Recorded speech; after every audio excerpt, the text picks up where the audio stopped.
Muchas gracias, rectora, gracias por el saludo y aprovechamos de darle nuevamente la bienvenida también a Eduardo Guerrero, que como decíamos es del equipo programático económico del candidato José Antonio Kast, quien nos va a contar un poquito en una breve presentación los grandes lineamientos que tiene este programa económico. A continuación vamos a dar inicio a la conversación y posteriormente también a las preguntas del público. Para eso se va a anotar un mail aquí en el chat para que las personas puedan hacer sus preguntas. Eh, Eduardo, por favor, tú con la palabra. Muchas gracias, Mauro, Pilar, por tus palabras de bienvenida. La verdad es que me interpreta mucho tu primer concepto respecto a la necesidad de hablarle en fácil a la gente de manera que se puedan entender bien, de repente algunos conceptos que no son tan sencillos. Y es precisamente ese el mandato que tenemos por el lado de José Antonio, quienes estamos colaborando en el comando, que ojalá hablemos en el lenguaje más simple, con imágenes, para que todo el mundo pueda entender. Así que agradezco la invitación a Gonzalo, Mauro, Pilar. Así que, y a quienes, por supuesto, nos siguen desde el streaming o las distintas plataformas digitales. Entiendo que tengo como algo así como 15 minutitos para hacer una presentación, así que voy a compartir Perfecto. pantalla en este minuto y ustedes me interrumpen cuando así lo prefieran para avanzar de la manera más rápida posible. ¿Ok? Ahí, ustedes me avisan si es que están viendo la pantalla. Se ve perfecto, Eduardo. Fantástico. Vamos entonces. Esta es la agenda que les propongo para el día de hoy y como tenemos poco tiempo, vamos a entrar de lleno en materia. Sin duda estamos frente a un momento decisivo, caracterizado por una excesiva polarización, debilitamiento institucional y estancamiento económico. Si bien estos hechos se vieron agravados o aumentados a partir de los fenómenos del 18 de octubre y el estallido antisocial, con toda la violencia que vino de la mano, con saqueos, con quemas de locales comerciales y una serie de inseguridad que hemos visto desde entonces, lo cierto es que lamentablemente estos fenómenos tienen mayor data en buena parte por una serie de reformas de corte socialista que han atacado severamente la iniciativa privada, el emprendimiento, han quebrantado ciertas certezas jurídicas que existían y al final nos tiene una situación tremendamente compleja. ¿Y por qué decimos que estamos también frente a un momento histórico? Porque como nunca antes en nuestra historia tenemos candidaturas que ofrecen un modelo de desarrollo, de crecimiento para el país que nos lleva a la ruta del camino de Allende. ¿Ya? Y así de claro es importante ser en esta oportunidad. ¿Ya? O sea, nunca antes habían tenido tan buen posicionamiento en encuestas y en la preferencia de la gente. Ideas que son archiconocidas que conducen al fracaso de los países, al estancamiento, al aumento de la pobreza. Y en ese sentido, un breve mensaje respecto a cuáles son los fundamentos del programa de José Antonio Kast. Bueno, se basa en tres grandes pilares, tres grandes ideas. La vida y familia, defendemos la vida desde la concepción hasta la muerte natural, entendemos también la familia como el núcleo básico de la sociedad, es ahí donde los individuos se forman, aprenden empatía, por lo tanto es clave generar el marco y condiciones para que las familias se puedan desarrollar de buena manera. También es muy importante la libertad y la búsqueda de la felicidad. Queremos generar las condiciones para que todos los individuos puedan alcanzar sus metas y sus sueños. ¿Ya? Y para eso es importante que el Estado genere el marco de condiciones para que todas las personas puedan aprovechar al máximo sus potencialidades. Y también es clave el orden público y el Estado de Derecho. ¿Ya? Que dé seguridad tanto a las familias como a los emprendedores y empresas, también que sea muy claro en que aquellos que hacen mal las cosas reciban la sanción que corresponde y que también contribuye a generar este marco de condiciones para que todos los chilenos puedan vivir y tener una mejor calidad de vida. Entonces, comenzar señalando que el programa de José Antonio Kast tiene una verdadera vocación social, porque precisamente a lo que apunta y el gran objetivo es mejorar la calidad de vida de todos los chilenos, poniendo especial atención en aquellos que son más vulnerables. Y una piedra angular en el programa es el crecimiento económico sostenible. ¿Ya? Y buena parte de la presentación va a estar enfocada precisamente a eso, cómo el crecimiento económico sostenible al final va a ser viable una serie de cosas que vamos a desarrollar. ¿Y por qué es tan importante este mayor crecimiento? Bueno, por varias razones. Una muy relevante es el tema de la recaudación fiscal. En la medida en que nuestro país crezca más, va a poder recaudar más. no está de más señalar que en los últimos 30 años la recaudación fiscal ha crecido en 6 veces. De ese crecimiento en 6 veces, el 80% ha venido por mayor crecimiento y solo un 20% por reformas tributarias. ¿Ya? Entonces, eso nos pone en perspectiva la relevancia que tiene el crecimiento económico a la hora de poder disponer de mayores recursos fiscales. Y por otro lado, el mayor crecimiento da o genera el marco de condiciones para que la mayor cantidad de personas por sus propios medios pueda desarrollar sus iniciativas y salir adelante. Y de esta manera, al final, quienes se están quedando atrás, los que muchas veces no han podido aprovechar o alcanzar las oportunidades que requieren necesariamente las ayudas del Estado, bueno, a la medida que se reduzca ese número, van a poder contar con todavía más y mejores ayudas sociales porque precisamente van a ser menos en esa condición y el Estado va a disponer de mayores recursos. Por lo tanto, es muy importante generar esa combinación y eso acompañado siempre de la necesaria modernización del Estado para eficientar los recursos y que no se queden pegados en burocracia, en temas políticos, sino que definitivamente lleguen a donde las personas, porque el Estado tiene que estar al servicio de las personas y no al revés, como muchas veces algunos políticos tienden a pensar. Otro tema muy importante es la sostenibilidad fiscal, ¿ya? Y por eso está graficado acá con este iceberg, que es un pedazo de hielo y que al final abajo tiene un iceberg muy profundo. ¿Y por qué es tan relevante la sostenibilidad fiscal? Porque cuando se rompe, precisamente lo que tenemos es inflación, desempleo y sube el costo de la deuda. ¿Y por qué es tan relevante que eso no pase? Bueno, porque eso precisamente daña a la clase media y los más pobres y los más vulnerables. Por lo tanto, el compromiso con la sostenibilidad fiscal tiene que ser total. Entonces, a la hora de hablar de crecimiento económico, permítanme hacer la vinculación con el tema de los sistemas tributarios. Existen muchos antecedentes, tanto teóricos como empíricos, que demuestran la estrecha relación que existe entre los sistemas tributarios y el crecimiento económico. Voy a referir a dos estudios. Por un lado está el estudio de Jens Arnold, que estableció claramente cómo, además de la vinculación que existía entre el sistema tributario y el crecimiento económico, el impuesto a las empresas era muy decisivo en el crecimiento económico y cómo el mayor impuesto a las empresas atentaba severamente al crecimiento económico. Por otra parte, hubo un estudio de la Tax Foundation que recogió más de 25 estudios empíricos realizados desde el año 1983 hasta el año 2012, ¿ya? En donde la gran conclusión fue que incrementos tributarios generan no solamente menor inversión y también menor crecimiento económico, sino que también generan menor empleo y también menores salarios, ¿ya? Y aquí está graficado con un Titanic, o sea, cómo una economía que puede venir creciendo de manera sólida, que puede estar haciendo las cosas bien, si se le implementa un mal sistema tributario puede terminar hundiéndose.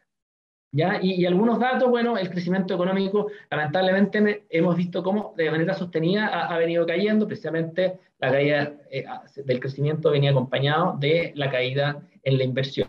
¿Okay? Y algunos datos de la foto actual. Nosotros, entre el año 2010 al año 2020, incrementamos los impuestos corporativos en un 60%. ¿Ya? Es una de las cifras más altas en incremento tributario a nivel mundial. En ese mismo periodo, el resto del mundo iba en la dirección opuesta. O sea, Estados Unidos bajó sus impuestos del 35 al 21 y los demás países OCDE también redujeron su impuesto a las empresas. ¿En cuánto estamos hoy día en impuestos corporativos? En 27% a las empresas. ¿Ya? Y eso es una mala política pública. ¿Ya? Y aquí lo grafico con otras malas políticas públicas que hemos tenido en el pasado, ¿cierto? Cuando la ONEMI no funcionaba bien y tuvimos una serie de errores a la hora de detectar el terremoto o abajo el Transantiago. O sea, y el impuesto corporativo, de nuevo, es una muy mala política pública. ¿Y por qué? Porque atenta severamente al crecimiento. Un estudio de la OCDE del año pasado nos posicionó a Chile con nuestra tasa del 27% de impuestos como una de las tasas de impuestos a las empresas más altas a nivel mundial, superada solo por 3 países, uno de ellos la República Democrática del Congo. ¿Ya? Yo creo que todos tenemos de acuerdo que nuestro modelo de desarrollo no se quiere parecer al de ese país. Por otro lado, la mala evaluación mundial sigue. ¿Ya? Está el índice ICPI, que justamente es un índice desarrollado para medir la competitividad de los distintos sistemas tributarios. Y en el último ranking salimos en el lugar 35 de 36 países OCDE. ¿Y por qué quedamos en un tan mal posicionamiento? Precisamente por el alto impuesto a las empresas y por lo engorroso que resulta hacer una declaración renta. Por otro lado, el Banco Mundial, en su informe Doing Business del año 2020, en el área tributaria nos puso en el lugar 86 de 190. De nuevo, ¿cuál es la principal razón para salir tan mal rankeado? Por una parte, los altos impuestos corporativos y por otra, el alto tiempo y lo engorroso que resulta poder preparar el pago de impuestos. Ellos estimaron en algo cercano a 300 horas la cantidad de horas que debían destinar en Chile las empresas para pagar sus impuestos, siendo que el promedio OCDE está bajo 160 horas. Entonces, lamentablemente tenemos un cóctel del terror para el crecimiento. Por un lado, los altos impuestos, en particular los corporativos. También, ya les comentaba al principio, la pérdida de certezas jurídicas a la hora de desarrollar proyectos de inversión. Y también la excesiva burocracia, permisología, que al final también frena la iniciativa privada. ¿Y qué es lo que trajo consigo eso? Efectivamente, que pareciera que quisiéramos asesinar a la gallina de los huevos de oro, que no es otra que el crecimiento económico. No está de más señalar que en el año, del año 2013 a la fecha, los ingresos reales se han mantenido prácticamente constantes, o sea, no han subido, que es lo que todos esperamos. Y del año 2012 invertíamos nosotros un 25% del producto y cuando el año 2020 la inversión ya es solo un 20% del producto. O sea, eso nos da algunas luces de cómo fuimos asesinando el crecimiento económico. Y por eso nuestro enfoque va a ser capaces de reactivar el crecimiento económico. ¿Y cómo vamos a lograr eso? Bueno, cambiando aquello que no funciona. Por un lado, tenemos importantes reducciones tributarias, vamos a llevar a cero el impuesto a las pequeñas y medianas empresas y vamos a reducir del 27 al 17% el impuesto a las demás empresas. ¿Qué implica eso? Que vamos a tener una reactivación muy importante y vamos a ser capaces de atraer capitales desde el exterior a nuestro país gracias a este incentivo a la inversión. Y les pongo una gráfica de cómo están compuestas las empresas, que muchas veces no existe esa cercanía con los números. Y también está todas nuestras medidas para impulsar las pymes, impulsar las startups, porque claramente son estas empresas las que generan la mayor cantidad de empleo en el país. Tenemos también como otro gran eje una nueva forma de hacer las cosas, una nueva política. ¿Ya? Obviamente los chilenos están cansados de cuánto caso de corrupción, al principio ya lo decía, el Estado muchas veces no está al servicio de las personas, sino que es al revés. Bueno, nosotros queremos un Estado que ponga en el centro a las personas, a las familias, ágil, moderno, que efectivamente dé las facilidades para que todos aquellos que quieran emprender puedan hacerlo de buena manera. Y lo vinculo al tema de la nueva regulación 2x1. ¿Qué significa eso? Que por cada nueva regulación vamos a ir eliminando dos antiguas, precisamente con el concepto de ser facilitadores de las nuevas inversiones. Estamos convencidos que el verdadero malestar de los chilenos son los abusos y la injusticia. ¿Ya? Y tenemos varias medidas que van a apuntar al corazón de este problema. Lo primero que queremos dejar claro es que les van a caer las penas del infierno a quien haga trampa, abuse, se aproveche de los demás ciudadanos. Y eso involucra o puede afectar a un empresario poderoso, a un político de larga trayectoria, a un juez que sea muy reconocido, nos da lo mismo, o si es un familiar de alguien reconocido como importante. Acá es clave que seamos capaces de recuperar la confianza pública que se ha perdido y por supuesto que también buscar promover y defender los mercados competitivos. Y permítanme hacer un contrapunto y derribar algunos mitos, ¿ya? Porque hemos escuchado en otras presentaciones de otros candidatos que el principal problema sería la desigualdad de ingresos y por eso se debe refundar el modelo económico. ¿Ya? Si miramos los datos en el cuadro Recording de la izquierda, in progress. ustedes ven el cuadro de la izquierda, se darán cuenta que el crecimiento de los ingresos del primer quintil crecieron en un 400% entre el 90 y el 2015, a diferencia de 208% que fue el quinto quintil, que es el ingreso, los más ricos, ¿ya? Este estudio es de Rodrigo Valdés. Después la caída en el índice Gini, gracias precisamente al crecimiento económico, bajamos del 57 al 46,6, ¿ya? Gracias también al crecimiento económico. Permítame reparar acá en un tema de movilidad social, que es tan importante. En un estudio que hizo la OCDE, identificó a Chile como un verdadero ascensor social. ¿Ya? Si se fijan en el gráfico de la izquierda, lo que nos muestra es que el 23% de los hijos de padres de menores ingresos en nuestro país tiene la posibilidad o va a terminar sus vidas en el primer cuarto de mayores ingresos. Eso es lo que significa que tenemos más movilidad social que Dinamarca, Portugal, Grecia y una serie de otros importantes países OCDE. ¿Ya? Entonces ahí está de nuevo reflejada la importancia del crecimiento económico. Lo mismo en la caída en la chilena en situación de pobreza, pasamos de un 29% en 2006 a menos de un 9% en 2017, y la composición de los distintos estratos sociales. ¿Ya? Y permítanme acá hacer un contrapunto a la candidatura de Gabriel Boric, que dice, aquí queremos revisar los tratados internacionales. Bueno, eso no es otra cosa que sustitución de importaciones, y ese modelo no funciona. O sea, lo que funcionó en nuestro país es abrir la economía, permitir que nuestros productores locales puedan acceder a todos los mercados mundiales, y cerrar la economía sabemos que es una receta fracasada que conduce al estancamiento. La famosa codeterminación de trabajadores en las empresas espanta la inversión. ¿Quién va a querer invertir en Chile si se ve obligado en el directorio de las empresas poder tener que poner el 50% de esas personas a trabajadores que no son los dueños del capital, que son los que están haciendo la inversión en el país? Asegurar viviendas a migrantes ilegales. ¿Cuál es el fenómeno asociado a eso? Bueno, posterga a los chilenos que llevan años esperando viviendas, que hay un problema de viviendas importante en nuestro país, y por otro lado sigue incentivando la inmigración ilegal. La creación de nuevas empresas públicas. Ya sabemos que es un despilfarro de recursos, tenemos que destinar los recursos a aquellos temas que son realmente prioritarios y necesarios en el país. Más impuestos distorsionadores, como ya les dejé planteado al principio, esos mayores impuestos distorsionadores lo único que hacen es generar menor inversión, menor crecimiento y menores empleos y oportunidades para nuestros compatriotas. La mayor rigidez del mercado laboral también genera más desempleo y menor tasa de participación.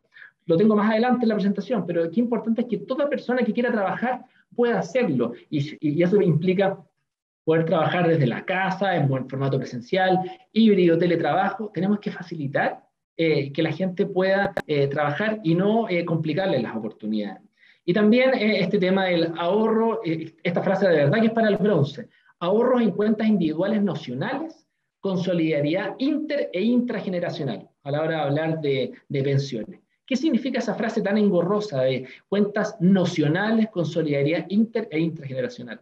Lo único que significa en simple es que te van a dar un vale por, y que los fondos que cada persona va a estar entregando van a ser usados para entregar otras pensiones. Por lo tanto, es un sistema de reparto en el que los fondos ya no son del trabajador, sino que van a esta bolsa común, y después ojalá nos dé tiempo para hablar de lo que es realmente importante para lograr mejores pensiones en el país. Y una idea de un Eduardo, filósofo muy relevante, Karl sí, Popper: sí. luché por la igualdad hasta que descubrí que en la lucha por la igualdad se perdía la libertad. Y después ni siquiera había igualdad entre los no libres, como vemos, por ejemplo, pasa en Cuba o Venezuela, donde los no libres tampoco tienen igualdad porque ven como el poder político, ¿no es cierto?, bien como príncipes, en vez de estar trabajando por sus ciudadanos. Las cosas Sí. en fácil, respecto de qué es lo que está pasando en nuestro país, vemos con preocupación cómo por una parte una serie de empresas están repartiendo importante cantidad de dividendos. ¿Cuál es el fenómeno asociado a eso? Lamentablemente que muchas empresas hoy día ya no quieren seguir invirtiendo en el país y prefieren tener la caja para eventualmente incluso sacarla, lo que es una muy mala noticia. ¿Ya? Y a nivel internacional también se muestra cómo una serie de iniciativas populistas que están generando incluso inflación tiene a los inversionistas cautelosos a la hora de invertir en nuestro país. Y eso, de nuevo, es menores oportunidades de empleo y empeoramiento en la calidad de vida de los chilenos. Eduardo, Sí, te propongo que pasemos a las últimas dos slides para que podamos abrir la conversación, y ahí también nos puedas quizás te puedas explayar también en cuáles son las propuestas, porque hay un diagnóstico súper interesante, pero en pos del tiempo tuyo y de la gente te propongo eso. ¿Qué te parece?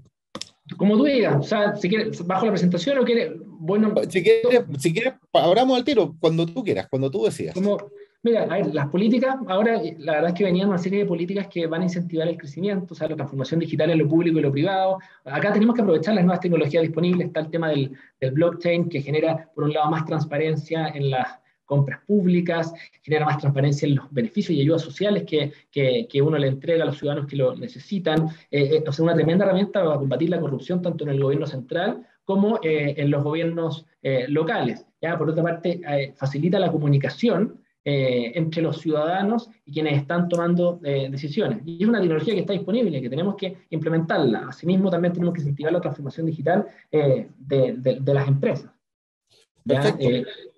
Perfecto. Dale, Abramos entonces, te propongo que si quieres baja la presentación, porque todo esto son temas que tenemos, de hecho, hidrógeno verde, lo estamos viendo también, así que si quieres, yo creo que podemos conversar un poquito en pos de, porque hay muchas propuestas y la verdad el programa económico lo mismo.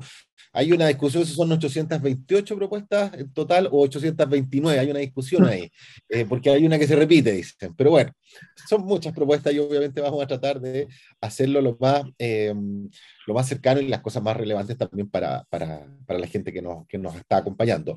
Yo creo que, Gonzalo, si tú quieres abrir los fuegos, yo creo que podemos comenzar con la ronda de preguntas y decirle también a la gente que ahí en el chat de la conversación pueden encontrar un mail donde también pueden realizar sus propias preguntas a Eduardo.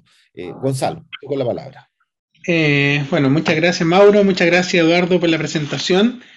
Estuve mirando el programa y hay una cantidad importante de propuestas en distintos temas.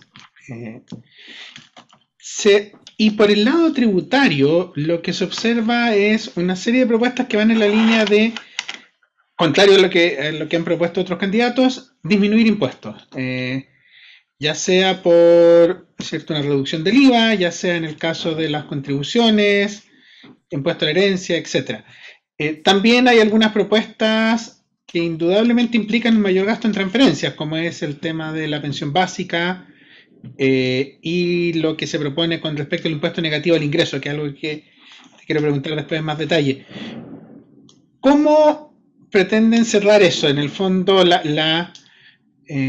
por un lado, un programa que parece proponer simultáneamente más ítems de gasto, pero al mismo tiempo propone reducir impuestos y por lo tanto afectar la recaudación. En un escenario donde ya estamos en una situación fiscal que no es la de hace 10 años, como tú bien dijiste. Bien, si quieres comparto para facilitar el tema numérico. Digamos, Eduardo, te propongo, espérate, te propongo que lo conversemos nomás, que tú nos vayas comentando para que vayamos reduciendo también el tiempo, porque si no se nos va a ir el tiempo. Bueno, perfecto, dale. Mira, si quieres, baja nomás la presentación si quieres y vamos con la conversación. Ok. A ver, respecto a los números, también para ser muy preciso, el impuesto cero a las pymes y la reducción tributaria del 27 al 17% implica una reducción de 5.000 millones de dólares en recaudación. ¿Ya? Para echar una idea, por cada punto de reducción del impuesto a las empresas son 500 millones de dólares. ¿Ya? La baja del IVA, que nosotros las pensamos hacer de manera gradual, pero una vez que esté llevada completa, que son de 2 puntos, involucra recursos por 2.300 millones de dólares. ¿Ya? Y la baja de contribuciones, que también es algo que queremos hacer gradual, de manera más gradual, implica una menor recaudación de 1.500 millones de dólares. Eso suma 8.800 millones de dólares. Bien, el contrapunto de esto es la mayor recaudación por crecimiento económico. ¿Ya? Las políticas pro crecimiento, ¿ya? Y por eso es importante adentrarse en cada una de ellas, porque el crecimiento económico no llega solo, ¿ya? No basta con una buena declaración de intención, uno tiene que hacer cosas concretas para que eso suceda. ¿Ya? Nos va a permitir crecer 5 puntos más por año. ¿Ya? Un punto de mayor crecimiento implica una recaudación adicional en torno a aproximadamente a 600 millones de dólares.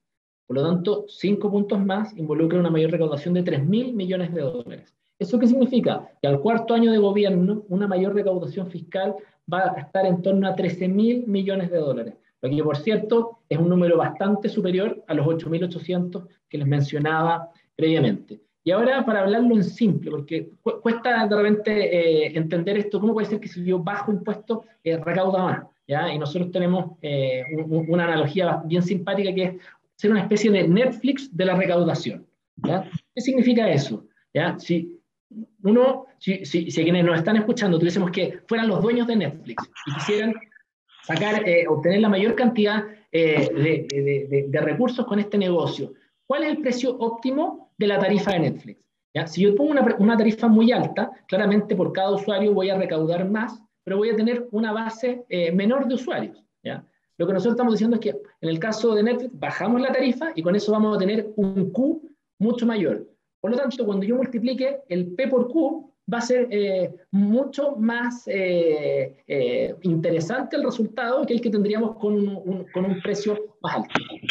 Respecto a la discusión incluso más ideológica, ¿ya? Es como si uno mirara, ¿qué me interesa a mí? ¿El margen de venta? O sea, el tema de utilidad dividido por las ventas, quiero que ese número sea más grande, o me interesa la utilidad total, ¿ya? Y llevándolo al producto, ¿qué me interesa más?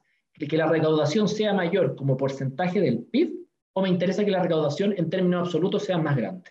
¿Ya? A nosotros lo que nos interesa es que el monto de recursos que disponga el Estado sea mayor, ¿ya? Para nosotros los impuestos no son una obsesión, no son un fin en sí mismo, sino que son solo un medio para poder hacer políticas públicas. Y eso viene de la mano, además, de que el mayor crecimiento económico, como se lo decía al principio, permite a mucha gente por sus propios medios salir de la pobreza, ¿ya? Y tener mejores condiciones, ¿ya? Y a los que están bien hoy día poder estar mejor en el futuro. Por lo tanto, todavía es mucho mejor lo que se puede hacer en cuanto a políticas públicas, dado que son menos los que están en el primer eslabón y necesitando las ayudas del Estado, ¿ya? Entonces, creo que de esta manera queda redondito explicado todo este tema de crecimiento económico. Mauro, yo quería decir algo. Sí, yo quisiera saber, en un eventual gobierno de José Antonio Kast, ¿cuál sería el rol del Estado en la economía chilena? Porque uno ve mucho privado, digamos, y el Estado, ¿dónde lo colocamos? ¿Cuál sería su rol en este caso? No, a ver, el Estado juega un rol muy importante, no solamente dentro de la economía, sino que a nivel del país completo, ¿ya?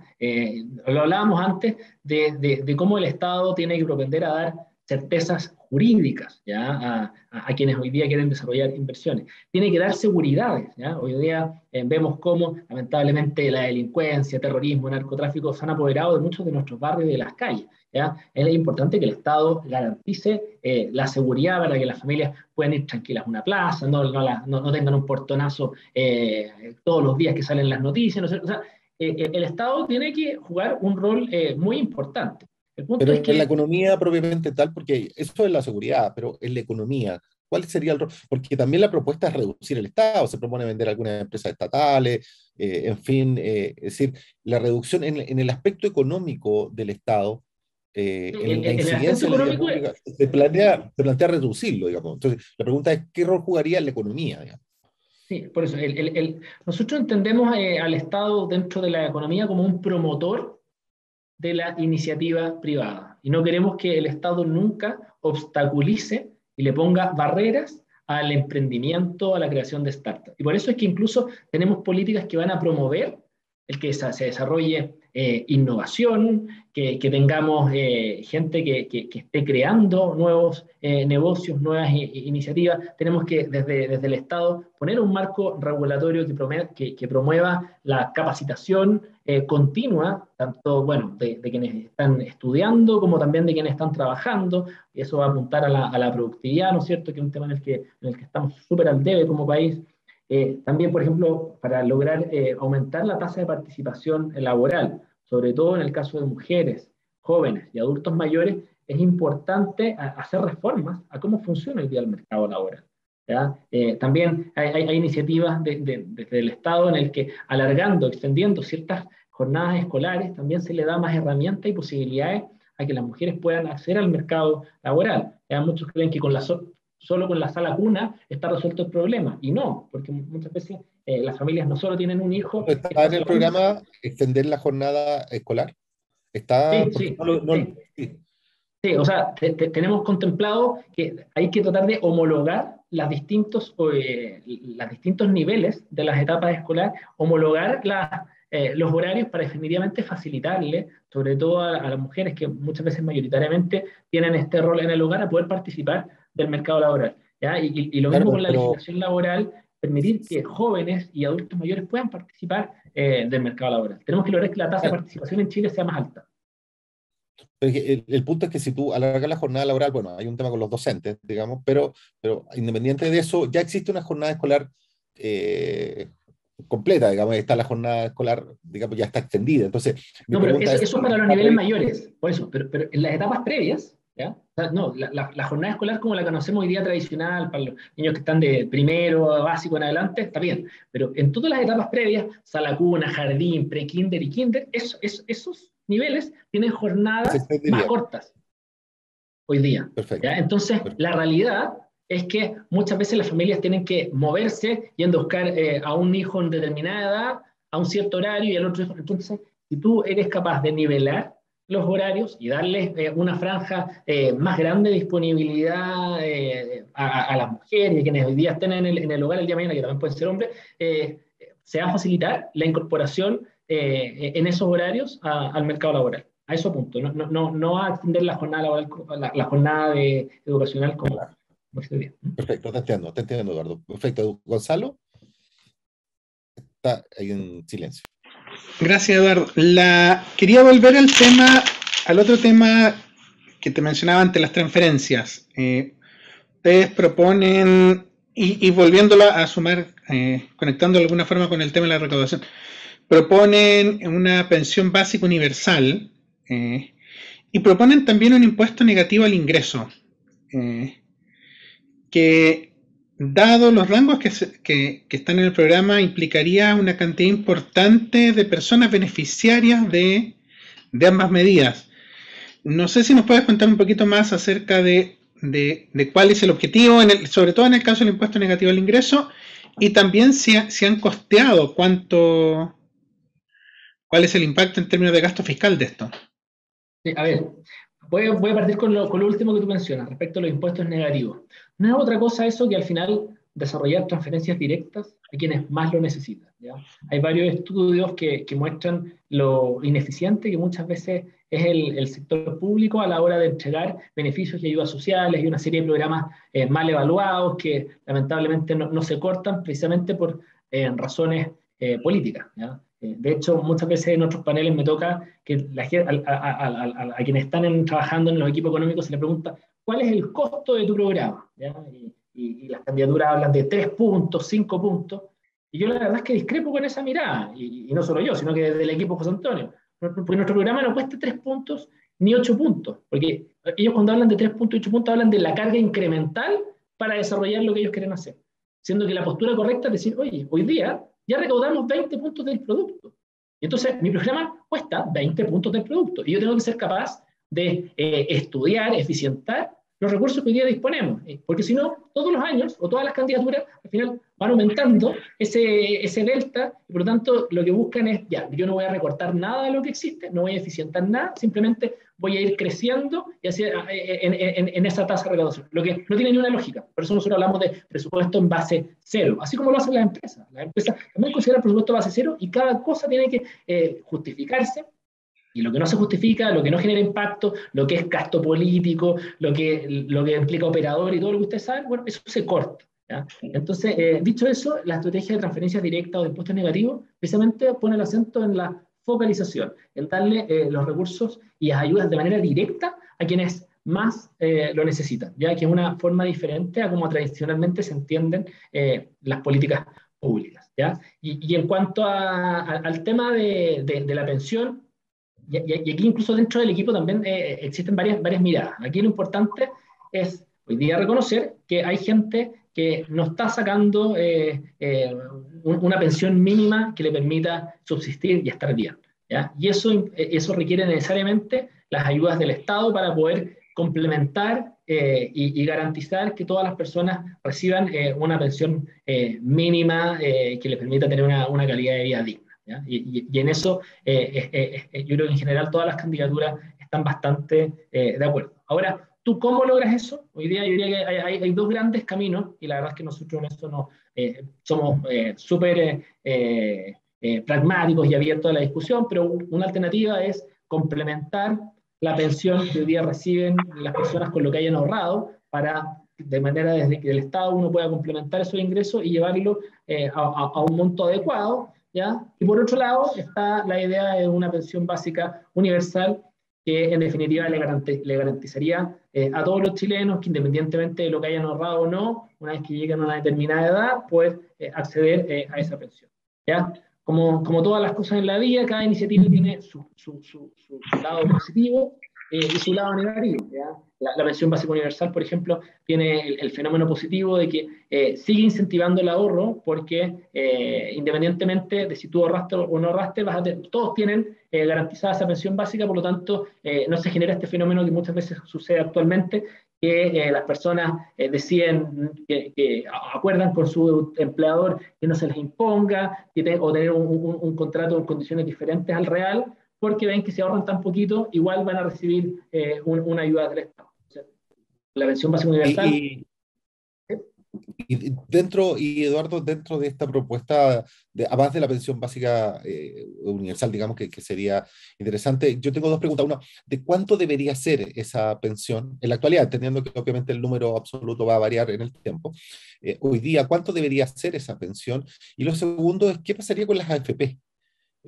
Porque muchos proponen, bueno, hay una multiplicidad de propuestas, digamos. Entonces, ¿cuál es la propuesta de ustedes con las AFP? Pero esas dos preguntas, ¿cuánto debería ser esta pensión básica y qué pasaría con las AFP y los ahorros de los chilenos, digamos? A ver, siendo muy claro y hablando con mucha verdad, dependiendo de cuál sea el criterio que finalmente uno utiliza es a cuánto te alcanzan los recursos. Si uno quisiera complementar la pensión que saca cada uno de nuestros compatriotas y quisiera llevarla a a un nivel mejor, ¿ya? Uno, al complementar ingresos, son menos recursos, por lo tanto, uno podría aspirar a llevarla al salario mínimo, ¿ya? Si uno está complementando ingresos.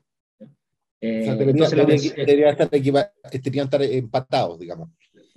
Efectivamente, eso es lo que nosotros tenemos internamente. O sea, que si uno complementara ingresos, podría llevar la pensión hasta el salario mínimo. ¿Ya? Y por otro lado, cuando uno habla de dar pensión universal, que es diferente, uno está partiendo sin considerar, ¿no es cierto?, los ahorrados por las personas, por los trabajadores, esa pensión universal no te da para garantizar el salario mínimo, sino que probablemente habría que estar más cerca de la línea de la pobreza. ¿Ya? Y garantizarle a todos los trabajadores una pensión independientemente de cuánto ahorraron de la línea de la pobreza, y sobre eso está el ahorro individual. ¿Ya? Finalmente, ¿cuál de las dos políticas es mejor? La verdad es que, como les comentaba antes, y por eso quería hablar con mucha verdad respecto a los temas técnicos involucrados, amerita una discusión relevante a nivel a nivel político, a nivel técnico, porque cada una tiene sus particularidades y sus virtudes. ¿Ya? Dicho eso, en cuanto al sistema, porque esa es la parte del Estado y cómo tiene que complementar a los que más lo necesitan y cómo ayuda. ¿Ya? Yo creo que en eso hay relativo acuerdo. ¿Ya? Pero vámonos a la parte relevante de tu pregunta, que dice relación con qué pasa con los ahorros de las personas que van contribuyendo, ¿no es cierto?, mes a mes, hoy día en una cotización individual. ¿Ya? Y aquí hablar con mucha verdad. ¿Ya? Hoy día el problema que tenemos respecto de las pensiones, ¿por qué las pensiones son bajas? ¿Ya? Es porque finalmente el monto ahorrado después de que una persona trabajó una buena parte de su vida o trabajó toda la vida, es porque el monto ahorrado que logró acumular no alcanza a pagar los flujos de todo el tiempo que esa persona va a estar sin trabajar. ¿Ya? Y esa es la verdad. ¿Ya? Aquí no es que alguien se haya robado los fondos, no, sino que simplemente lo que yo fui ahorrando mes a mes, ¿ya? Una vez que llega la edad de jubilación, ¿ya? Ese monto total no alcanza a poder pagar un monto, una mensualidad adecuada, una pensión adecuada por todo el tiempo de vida que le queda a esa persona. Entonces, ¿cuáles son los problemas asociados? ¿Ya?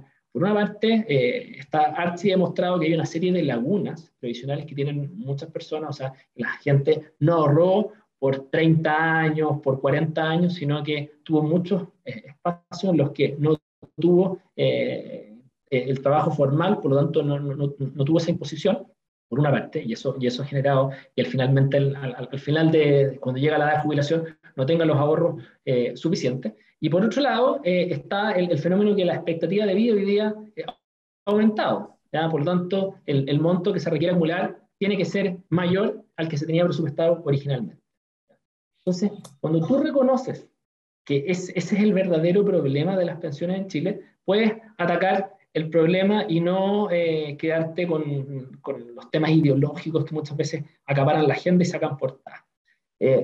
¿Qué significa eso? Que claramente puede ser necesario aumentar la tasa de cotización, ¿ya? Para que efectivamente uno mensualmente vaya ahorrando más, ¿ya?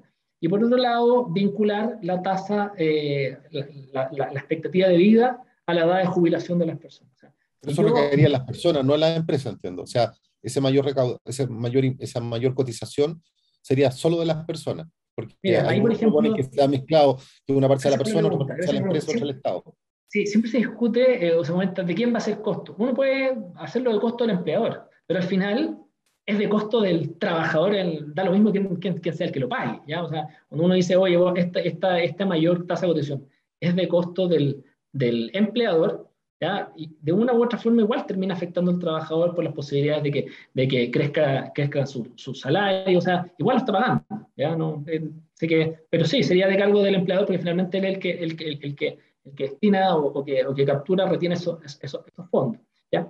Entonces, ¿qué quiero, habiendo puesto este marco conceptual, que es súper importante que ojalá la mayor cantidad de gente entienda lo que hay detrás, es que hoy día, a la hora de hablar del sistema de AFP, ¿qué es lo que ha pasado en la realidad? Cuando llegan a la edad de jubilarse, los fondos que existen en las cuentas individuales de las personas, más de 2/3 vienen por rentabilidad, ¿ya? Y menos de 1/3 es por los aportes que cada uno de sus trabajadores hizo mes a mes.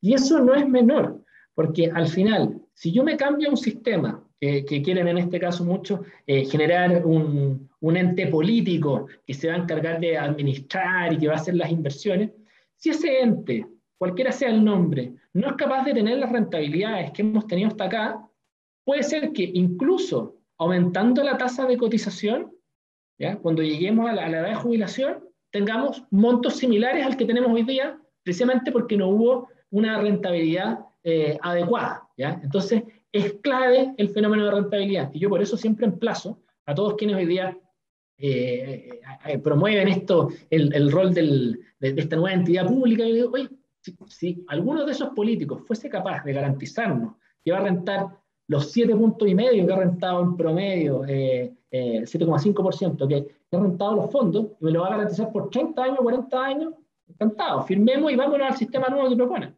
Pero ¿cuál es la realidad? De que si termina rentando ese nuevo sistema, no un 7,5, sino que un 4% o un 5% en promedio por 30 años, al final, aun cuando hayamos cotizado más porque nos aumentaron la tasa de cotización, el resultado al final va a ser el mismo. Y por eso la importancia de hablar con verdad, ¿ya? Y decir, oye, acá es vital aumentar, ahorrar más, pero también que las tasas de multiplicación de los fondos sean similares a las que hemos tenido hasta acá. Y es más, yo tengo un cuadro que, no sé, dado que me están pidiendo que no compartamos, pero para que se hagan una idea, o sea, el símil de un 7,5 en 30 años, ¿ya? Con una cotización del 10%, puede ser igual a un 4,5 con un 16% de cotización en 30 años. O sea, el resultado es exactamente el mismo. ¿Cuál es la diferencia? Que al final, cuando yo veo los fondos totales acumulados, en vez de haber aportado menos de 1/3 en esos fondos totales, si rentamos un 4,5 va a ser prácticamente la mitad, ¿ya? Y eso es muy decidor en cuanto a las pensiones que yo puedo dar. Por lo tanto, ¿cuál es el desafío si de verdad la preocupación genuina es que la gente pueda aspirar a mejores pensiones? Que la tasa de rentabilidad de lo invertido sea la más alta posible, ¿ya? Y no estar usando o pensando ya en usar esos fondos para fines políticos, ¿ya? Y pueden ver declaraciones de distintos candidatos, cómo ya se les ocurre invertir o incentivar en ciertas cosas que muchas veces son de bastante dudosa rentabilidad, por una parte, ¿ya? Por otra, cuando se nos habla de un fondo común, no se le está dando a las personas la posibilidad de que en la etapa temprana puedan invertir en cosas que tienen más volatilidad, que tienen más riesgo, pero que generan más retorno, sino que todo un fondo común, por lo tanto la rentabilidad en promedio también va a ser más baja, ¿ya? Entonces, de nuevo vamos apuntando a que cómo estos fondos, este nuevo gran fondo que algunos promueven, nos va a llevar necesariamente a rentabilidades más bajas, por lo tanto el mayor efecto en tasa de cotización no se va a ver. Y finalmente está este componente de llamado solidaridad inter e intrageneracional, que no es otra cosa que pegarle un mascazo a lo que está ahorrando o lo que está depositando cada persona en su cuenta hoy día individual para poder repartírselo y entregárselos a otros, porque van a utilizar esta rentabilidad promedio para todos. ¿ya? Entonces, si queremos abordar el tema de pensiones en serio, lo que importa es aumentar algo la tasa de cotización, buscar que la rentabilidad de los fondos ahí sea la mayor posible y vincular la expectativa de vida con la tasa de jubilación. Porque si yo ahorro por 20 años y después tengo una expectativa de vida de otros 20 años más, se entenderán que es imposible, habiendo ahorrado el 10% de mis ingresos, tener el mismo ingreso después por vivir otros 20 años más. ¿Ya? Y por eso es importante que también se haga la bajada técnica y gráfica de lo que realmente pasa en materia de pensiones. Y por eso es que al final el sistema de capitalización individual ha sido copiado y replicado en muchas partes del mundo. Ahora, si la institución se llama AFP, Afore, o da lo mismo, ¿ya? Y ahí eso se lo dejamos a los políticos y a las señales que quieran dar y lo que muchas veces tiene más rating, ¿ya? Pero hablar con verdad implica que nuestros fondos renten más para que se multipliquen y después también vincularlos con cuántos años de verdad vamos a vivir posterior a nuestra etapa de jubilación. Me queda claro. Gonzalo, sí.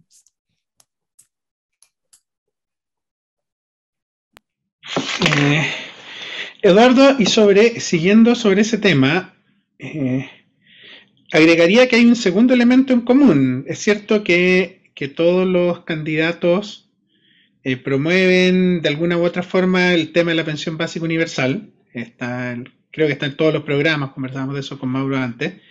Pero también indirectamente ustedes tienen otra cosa en común, que pareciera ser que están promoviendo el fin de las AFP, porque están proponiendo esta separación entre las entidades que se dedican a la inversión y las entidades que se dedican a la recaudación. ¿Podrías elaborar sobre eso?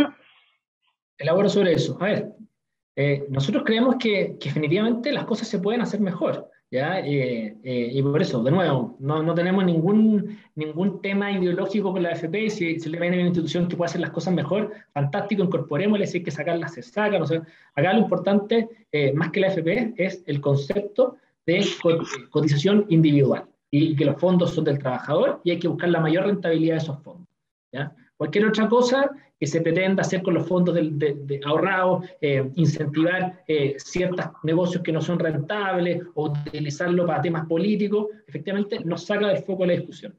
Y cuando uno analiza y revisa el sistema, sin duda que uno podría separar para darle todavía más competencia al sistema entre quienes finalmente están haciendo la labor de recaudación de los fondos, ¿ya? Y la gestión y el pago de las pensiones, ¿ya? Versus quien definitivamente se dedica a la inversión y a sacarle la mayor rentabilidad a esos fondos, ¿ya? Y nosotros creemos que efectivamente puede haber un espacio para ganar eficiencias, para que bajen las comisiones cobradas por quien tenga que hacer este rol de administración, y fantástico. O sea, en la medida que se nos cobren menos comisiones, sea mejor la rentabilidad, vamos a ir engordando este fondo para después poder pagar mejores pensiones. Al final, la pregunta es, ¿cuánto yo soy capaz de multiplicar los fondos para que, llegado el minuto de esa edad de pensionarse, esos fondos permitan tener un flujo recurrente en el tiempo durante esos años en que la persona no va a estar trabajando? Ese es el gran desafío. Hay un tema respecto a cuando tú bajas impuestos, que obviamente hay menor recaudación, y entiendo la lógica que planteabas, pero indudablemente en un principio va a haber una menor recaudación fiscal en un país que tiene más un superávit, que se rompió la regla del superávit estructural del 1%, eso se rompió hace un rato ya con la pandemia. Cuando hay menor recaudación, obviamente hay que recortar gastos. Eso en cualquier casa y por supuesto en un país también ocurre igual. Mi pregunta es, con esta menor recaudación, ¿qué cosas van a recortar? Bien, a ver, dos cosas. Primero, compartimos el tema sostenibilidad fiscal, ingresos permanentes con gastos permanentes, y cualquier otra cosa que nos saque de eso significaría hacer las cosas mal, ¿ya? Dicho eso, cuando nosotros planteamos una reducción de impuestos, ¿ya? El efecto que va a tener eso va a ser inmediato, pero inmediato en cuanto al shock reactivador y de inversión y de flujos de capitales que van a llegar a nuestro país. Pero en cuanto a su implementación, o sea, el año 2022, por supuesto, ya está jugado, ¿ya? Y esta es una reforma que, en el caso de nosotros de llegar a ser gobierno, tendríamos que entrar en vigencia probablemente durante el año 2023. Por lo tanto, ya incluso el año 2022, por este solo anuncio de esta política, el shock reactivador que puedes tener va a ser muy significativo. Por lo tanto, a mí no me sorprendería, y eso es lo que tenemos nosotros en nuestros estudios, que el año 2022 la recaudación sea mucho mayor que la que hoy día tiene el escenario base, precisamente por la señal que tú estás dando pro inversión, pro facilitar que lleguen los capitales a nuestro país. Eso es súper necesario. O sea, nosotros tenemos un ambicioso programa de infraestructura con el apellido sostenible, ¿no es cierto? Que implica temas de capacidades portuarias, carreteras, aeropuertos, todo el tema asociado al recurso hídrico, que se necesitan nuevos embalses, plantas desaladoras, energías renovables no convencionales, hidrógeno verde, o sea, y todo eso requiere necesariamente de la inversión de los privados. El sector público es incapaz de fondear o costear todas esas inversiones. Por eso hay que ser amable con la inversión, con la iniciativa privada y hacer esa sinergia. ¿Ya? Nosotros nos queremos impulsar fuertemente las concesiones, con el déficit tanto hospitalario como a nivel penitenciario. Entonces, todo eso nos va a generar un nuevo ambiente económico que sin duda nos va a permitir el 2022 recaudar más que lo que hoy día se tiene proyectado, y de aquí y después en régimen, estoy de acuerdo contigo, al bajar las tasas probablemente podemos tener algún año en el que la recaudación sea algo menor, pero tomando ese ritmo de crecimiento, rápidamente va a quedar demostrado que la mayor recaudación es muy, muy superior respecto de lo que tú dejas de recaudar por bajar las tasas. Y por eso hacía antes el ejemplo tipo Netflix, ¿ya? De que al final tú bajando una tarifa puedes tener incluso una mayor utilidad. Eso muchas veces cuesta verlo. ¿Ya? Y sin ir más, y para poner otro ejemplo ilustrativo, bajo el gobierno de Michelle Bachelet se hizo una reforma tributaria en donde todos estos expertos que hoy día quieren seguir subiendo los impuestos estimaban que iban a recaudar 3 puntos del producto. ¿Cuánto recaudó? 1,5 puntos. ¿Y por qué recaudó 1,5 puntos? Porque precisamente le pegó un frenazo a la inversión, al crecimiento. Entonces, eso era obvio, evidente, y muchos técnicos sí se lo hicieron ver, pero bueno, por criterios políticos, ideológicos, no lo quisieron hacer. Entonces, hoy día lo mismo, cuando yo reduzco los impuestos, el shock reactivador que vamos a ver va a ser muy significativo. Sí, perdona, una precisión ahí solamente que me llamó la atención. Ustedes han planteado vender algunas empresas del Estado. Y no deja de llamarme la atención que una de las empresas que se quiere privatizar es TVN. Me llama la atención y me gustaría saber un poquito por qué se plantea o se propone. TVN hoy día es el único canal con misión en Chile. Es decir, si bien tiene una obligación comercial, tiene una misión pública que ningún canal privado tiene. Si tú le quitas eso, quitas al país un canal que tiene una misión pública, que tiene una responsabilidad social. ¿Me puedes ahondar un poquito en ese tema? Sí, mira, a ver, igual como en su minuto se dejó de imprimir el diario La Nación, ¿no es cierto? Y hubo una decisión ahí de ser mucho más cuidadosos con los recursos fiscales. La verdad es que si uno ve los números de TVN, ¿ya? Muchas veces es una empresa que está generando pérdidas, ¿ya? Y si tú ves la transmisión o los programas que se desarrollan, no todos tienen una mirada de aportar a lo cultural, a tener una mejor sociedad, no. O sea, muchas veces, o sea, al final lo que uno ve en el caso de TVN es que prima un criterio más de empresa privada a la hora de hacer la definición programática, y sus números no acompañan porque muchas veces la gestión no es como debiese ser una gestión en una empresa privada. ¿Sí? Entonces, pero el Estado no pone un precio, eso me llama la atención porque el Estado no pone un precio porque es autónoma. Entonces, la empresa es autónoma, es decir, no recibe recursos del Estado. Por lo tanto, no es que las pérdidas que se generan ahí las asume el Estado, sino que las asume la propia empresa. Entonces, no se entiende mucho eso.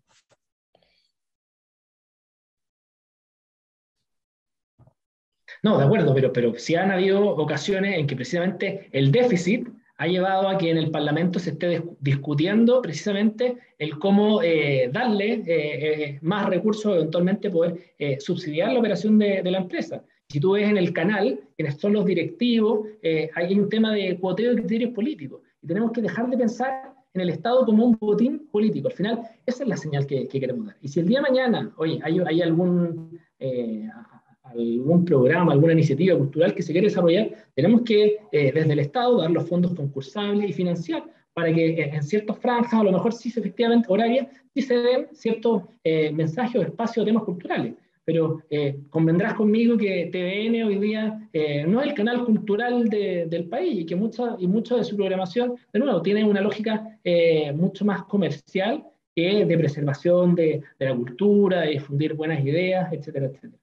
Esa es la lógica, de no tener no mirar el Estado, las empresas públicas como un botín en el que yo voy repartiendo cargos y favores políticos al que no ganó una elección o al amigo que lamentablemente creemos que hemos visto muchos ejemplos de eso y que la sociedad está cansada de esa forma de hacer política y creemos que es importante dar las señales correctas en esa dirección. Sí.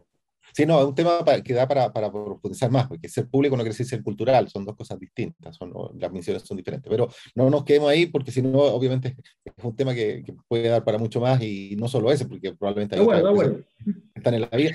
Yo le voy a pedir a Gonzalo que tomemos algunas preguntas del público, que comenzamos algunas preguntas. Nos han llegado preguntas de estudiantes, académicos, nos preguntan acerca de los aranceles a las importaciones. ¿Cómo se eliminarán los aranceles y cómo piensan solventar el subsidio de las cotizaciones en lo relativo al empleo juvenil? Se me entrecortó, ¿me preguntan por? ¿Cómo se eliminarán los aranceles a las importaciones y se solventará el subsidio de las cotizaciones en lo relativo al empleo juvenil? Te escuché entrecortado, aranceles. Sí. Aranceles y subsidio del empleo. Subsidio del empleo juvenil. Ese es el otro tema.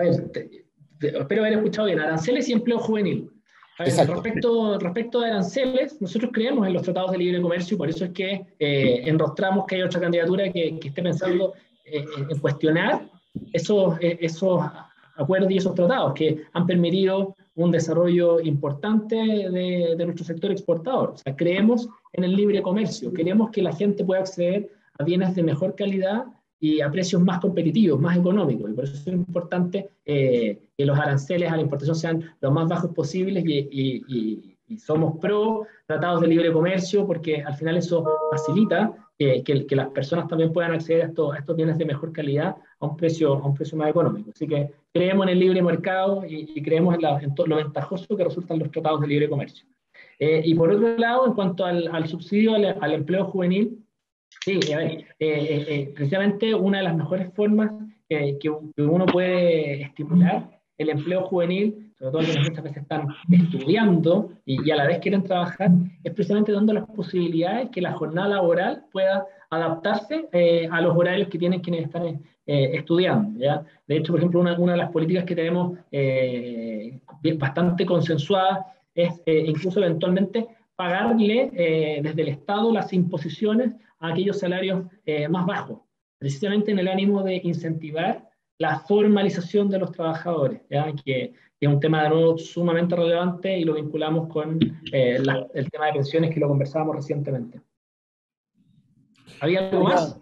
Sí, nos preguntan también acerca de la inversión extranjera.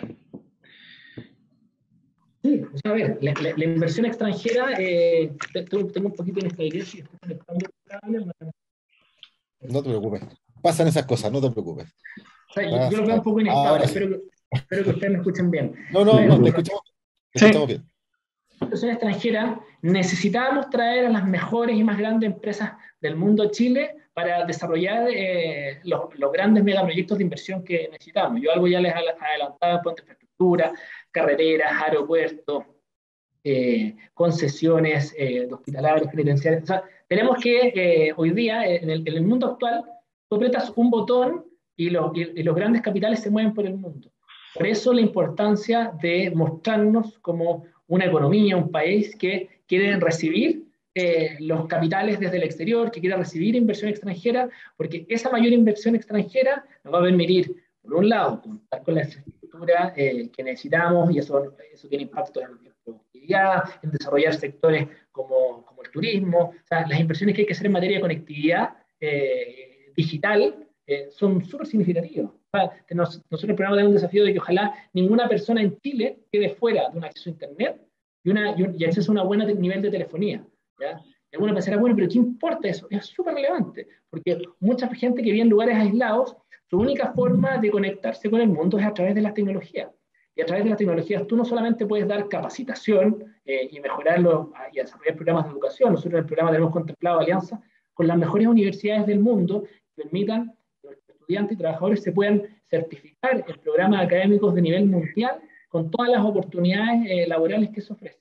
Y adicionalmente hay muchas pymes que necesitan conectarse al servicio de impuestos internos para desarrollar, para poder entregar una boleta, una factura, en un hostal, por ahí perdido en un lugar de los confines de Chile, y que como no tienen internet, tienen que acumular eso y bajan una vez a la semana a la ciudad a conseguir. No puede ser. Entonces tenemos que facilitar el emprendimiento de esas pymes, la capacitación tecnológica, incluso el trabajo remoto. Y una de las formas de hacer es con buena infraestructura digital. Yo antes ya les hablaba del blockchain, la transformación digital tanto del Estado, pero también tenemos que proponderla en el mundo privado.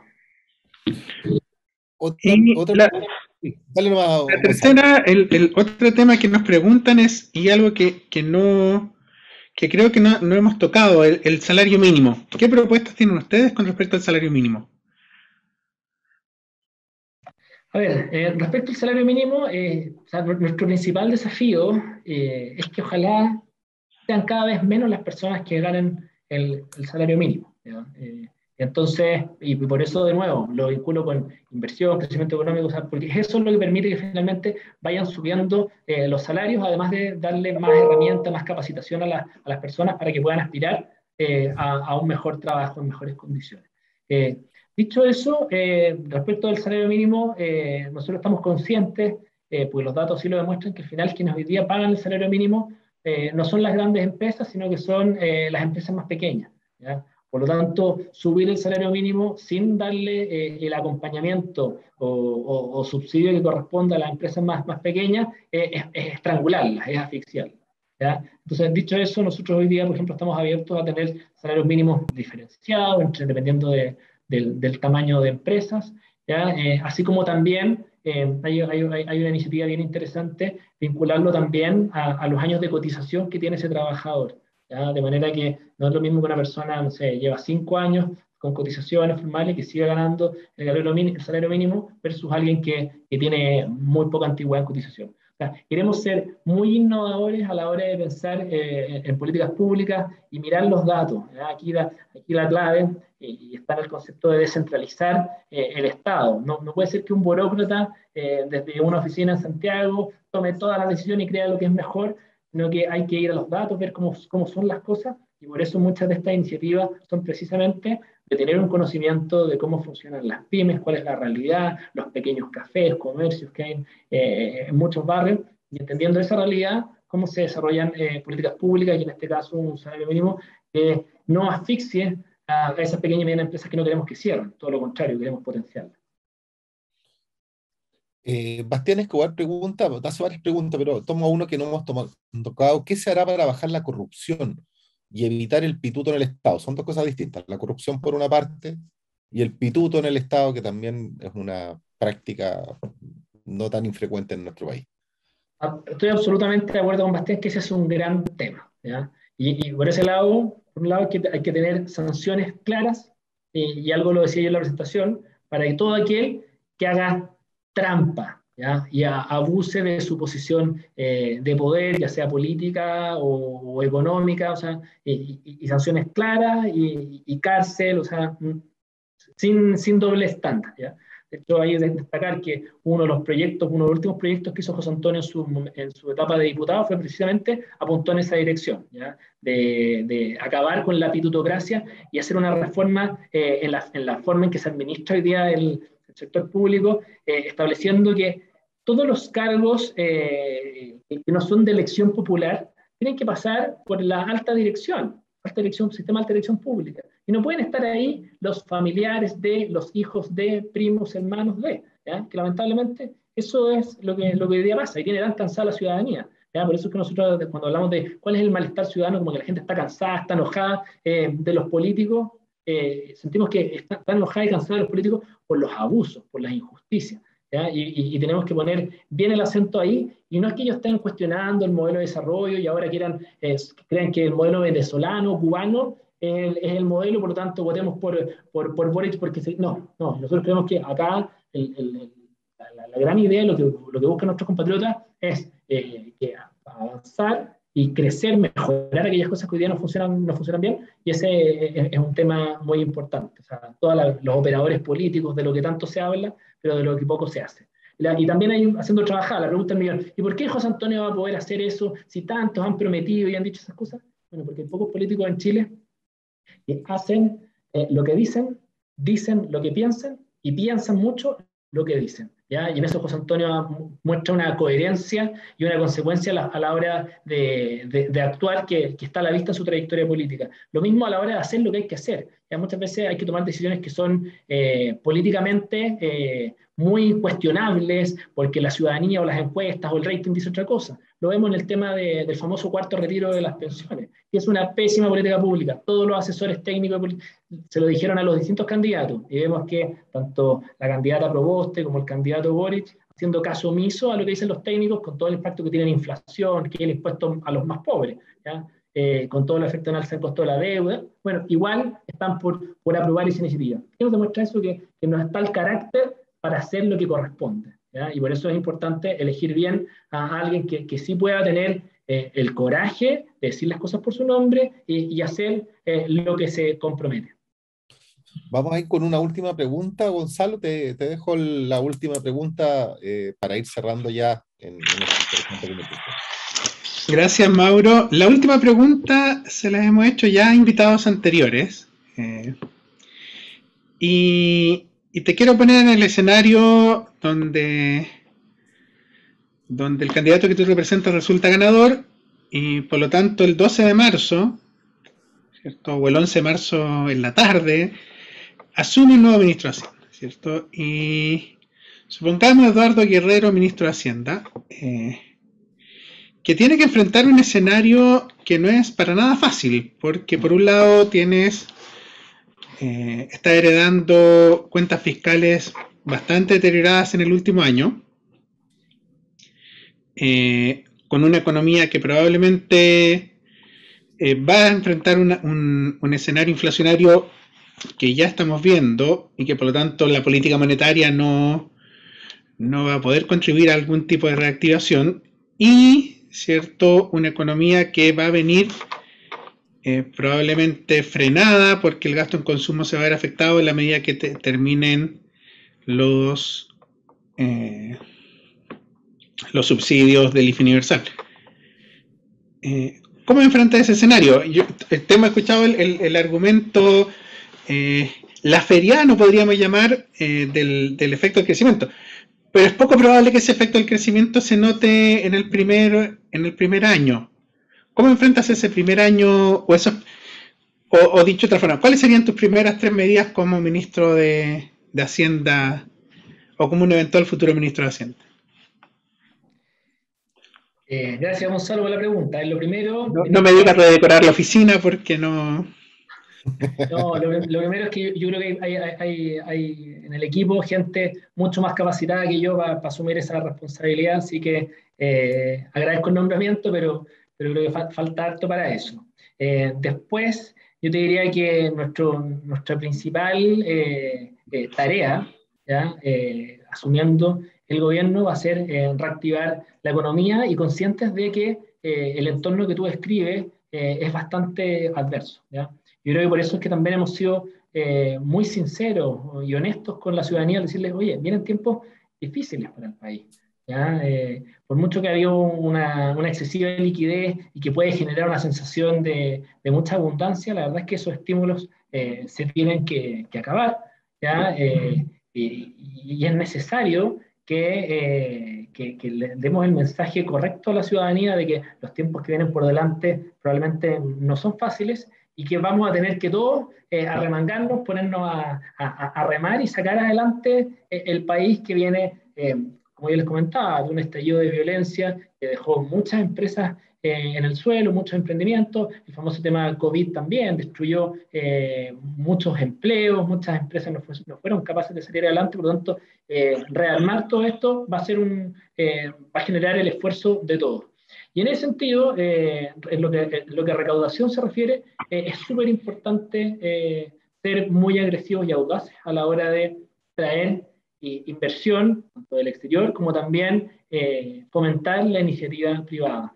Así como la pandemia destruyó muchos negocios, también nos mostró la creatividad que tienen muchos chilenos a la hora de crear sus pequeños emprendimientos, que a través de Facebook o Instagram están sacando adelante sus familias. Tenemos que incentivar la formalización de todas esas empresas, de todos esos negocios que ojalá sigan creciendo durante el próximo año, y que también nuestras medidas reactivadoras, ¿ya? Como la baja de impuestos, la transformación digital de la empresa, el aumento en la tasa de participación laboral, efectivamente generen este shock reactivador, que yo ahí, permíteme hacer un matiz o disentir algo contigo, Gonzalo, que hoy día los ciclos son mucho más rápidos, ¿ya?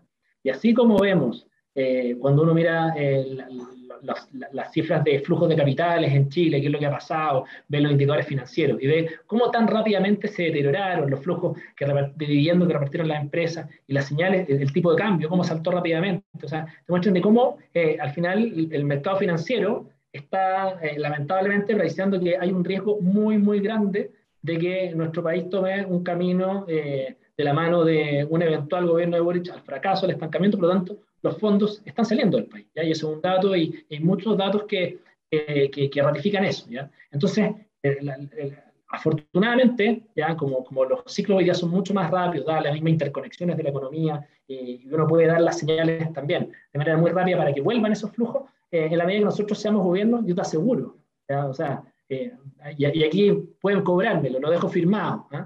De que si José Antonio Kast es electo presidente, no solamente va a caer el tipo de cambio, porque va a devolver la confianza a la inversión en este país, no solamente van a andar de manera correcta y van a subir en general todos los activos financieros, por lo tanto, los fondos acumulados, los fondos de pensiones, se van a multiplicar o van a crecer rápidamente ante el fenómeno netamente de una elección de José Antonio. ¿Y por qué? Porque están ya muy mandados los mensajes y las señales correctas. Por lo tanto, no basta solo con que el 11 de marzo asumamos, sino que ya el solo hecho de ganar la elección, créanme que va a generar un impulso en inversión, en actividad económica, en una serie de proyectos de inversión que hoy día están estancados, que se van a querer desarrollar porque van a estar dadas las garantías y las confianzas para que los emprendedores y las empresas en general puedan desarrollar sus proyectos de inversión. Por lo tanto, ese efecto reactivador no lo vamos a ver el 11 de marzo, sino que vamos a verlo al día siguiente de esa elección. Y es más, si uno dijera, oye, ¿cómo logramos que suban los fondos de pensiones, las platas ahorradas? Prácticamente el 50% de los fondos está dentro de Chile. Créanme que esos activos financieros van a subir y van a valer mucho más si es que José Antonio es electo presidente. Y lamentablemente, si ese no es el caso, probablemente veamos un efecto dramático en dirección opuesta. Bueno, Eduardo, yo te quiero agradecer también de paso a Gonzalo y a nuestra rectora por habernos acompañado, también a toda la gente que se conectó. La verdad, muy ilustrativa, por supuesto, nos quedan muchísimos temas, es entretenidísimo el tema, entonces uno podría estar hablando yo creo que toda la tarde, pero en respeto a tu tiempo y al tiempo también de la gente que está con nosotros, yo te quiero agradecer y de paso invitar también a toda la gente que está hoy para la próxima semana, quien vendrá Nanfri Golet, que es el encargado del programa económico de Yasna Proboste, y va a cerrar este ciclo de actualidad económica con estas elecciones presidenciales que se avecinan. Eduardo, muchas gracias por tu tiempo, espero encontrarte nuevamente y Gonzalo, nos encontramos la próxima semana.